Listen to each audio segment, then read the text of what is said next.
Bonjour à toutes et tous, demain jeudi pour le week-end de l'Ascension, nous allons vous proposer avec Vincent Casalta, le responsable du département variété de TV3 Province, une émission spéciale au cœur de vos souvenirs. Elle sera consacrée au chanteur Mort Schumann que nous avons tant aimé.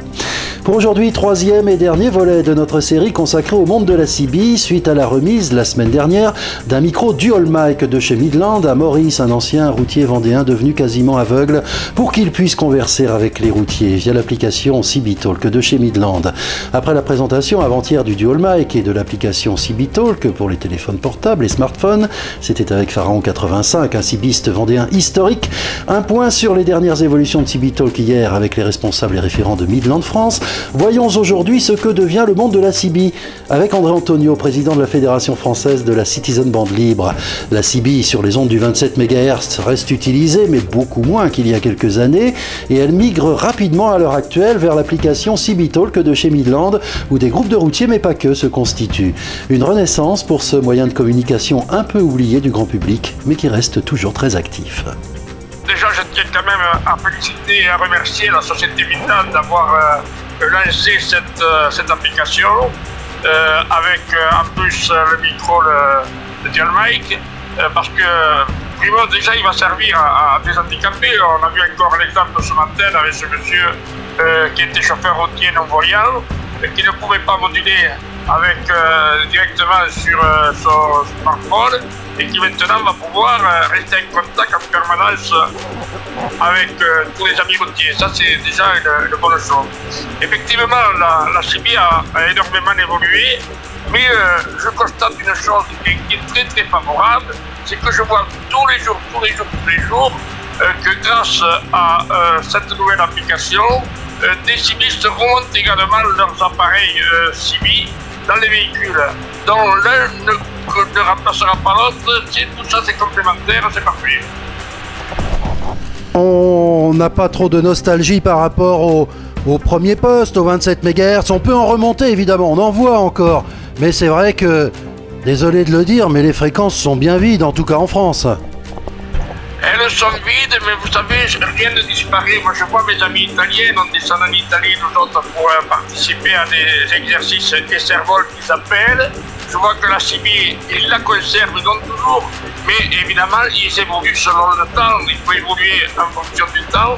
Et c'est très très bien que la société Midland ait évolué dans ce sens. Il faut aller vers le progrès, c'est tout à fait logique. Alors, la Fédération française de la Citizen Band Libre regroupe des clubs, des particuliers. Comment ça fonctionne? Présentez-nous la fédération. Alors, c'est une fédération qui a été créée en 1982, en juin 1982, qui a connu des heures de gloire, bien sûr, au moment où il y avait des CBistes qui arrivaient de tous les côtés. Ensuite, nous sommes en train de subir la dégression qu'il y a eu, bien sûr, lorsqu'il y a eu les appareils portables qui sont arrivés, puis ensuite les GPS et tous les autres moyens. Donc nous sommes en régression par rapport à ce que nous étions, mais je constate quand même qu'il y a un départ à nouveau de la CB en général. Et de nouveau, on retrouve cet esprit créateur que nous avions à l'époque. La CB qui est à la fois nationale, qui l'était en tout cas avec la modulation d'amplitude, qui est aussi internationale avec la BLU et toutes les liaisons internationales que l'on peut faire, ça dépend de la propagation évidemment. On fait encore de l'international, on arrive encore à se contacter au bout du monde. Tout à fait, tout à fait. Moi, je peux vous dire qu'encore aujourd'hui, vous voyez, je prends encore un exemple, c'est le club Éco-Hôtel 62 à Bréville. Bon, ils viennent de me renvoyer encore une adhésion. Ce sont des nouveaux qui rentrent pour ne faire que de la BLU, parce que là, ce sont des clubs qui ne font uniquement que du DX. Ce qui démontre bien encore qu'il y a des passionnés de la radio, parce que c'est vrai que le DX, c'est un petit peu le pêcheur au bord de l'eau. Le poisson mort ou ne mord pas. Le DX, c'est pareil, on est là à côté de son poste, et puis on entend un appel qui nous arrive de très loin, et on peut faire un super contact. Moi, à l'époque, j'ai fait énormément de QSL, que l'on appelle, de contact DX, parce que cela a été ma passion, et cela reste toujours ma passion. Il y a aussi des gens qu'on appelle les signaleurs. Alors parlez-moi un peu des signaleurs là. Non, les signaleurs, on n'appelait pas les signaleurs, on n'avait pas ce qualificatif-là à l'époque. Toutes les associations, mais Jean-Guy l'a très bien connu également, puisqu'il allait également participer pour sécuriser des épreuves, que ce soit des épreuves sportives, culturelles ou voire même humanitaires. Je me rappelle par exemple des Noëls, les Noëls verts ou les Pères Noël verts, pardon, au secours populaire. On n'avait pas ce qualificatif. Maintenant, on appelle ça les signaleurs. Alors, les signaleurs, ce sont des personnes bénévoles qui vont au bord des routes pour pouvoir assurer la sécurité des sportifs, d'abord, et puis des spectateurs, à la suite, bien sûr, des personnes qui sont au bord de la route. Et tout ça, bien sûr, bénévolement, on a un déploiement, bien évidemment, mais ce sont des engagements complètement bénévoles. Une dernière question, André, l'avenir de la CIBI, je sais que c'est un peu bateau comme question, mais quand même, voilà quoi. L'avenir, c'est le numérique ou c'est la combinaison des deux, finalement, l'herdien qui pourrait revenir et le numérique avec? Moi, je pense qu'il ne faut pas négliger les deux. Je le dis très simplement, je crois que je ne suis pas un nostalgique du passé, j'ai 81 ans, mais je suis toujours un homme très très optimiste.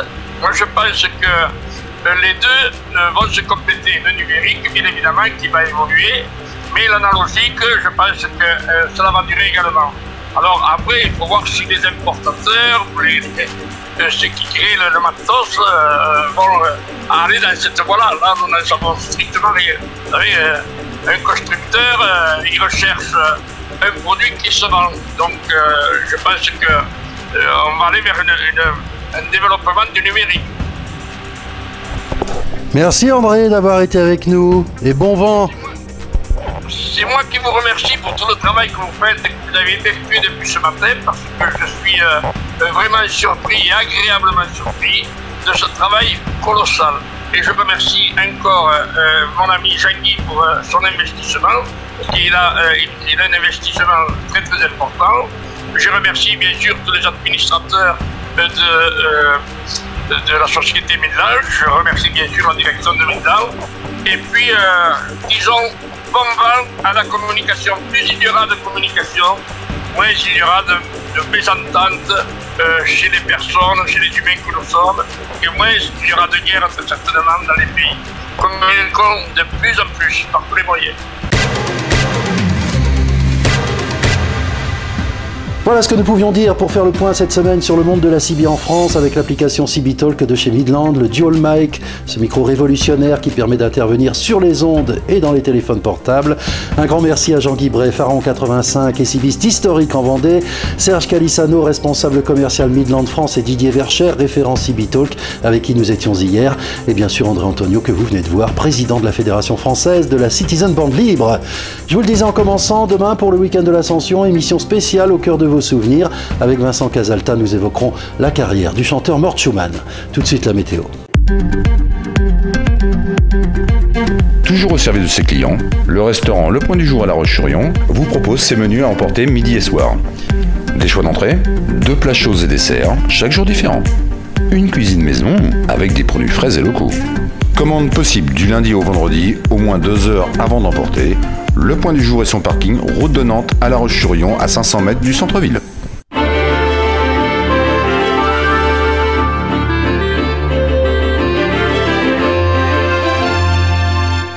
Un week-end de l'Ascension minable, voilà ce qui nous attend. Avec un chapelet de perturbations dans les jours qui viennent, les nuages seront abondants, les pluies aussi. Quant aux températures, eh bien, ce sont celles d'un mois de mars.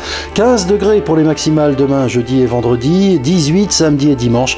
Et ce temps se maintiendra pour le début de la semaine prochaine.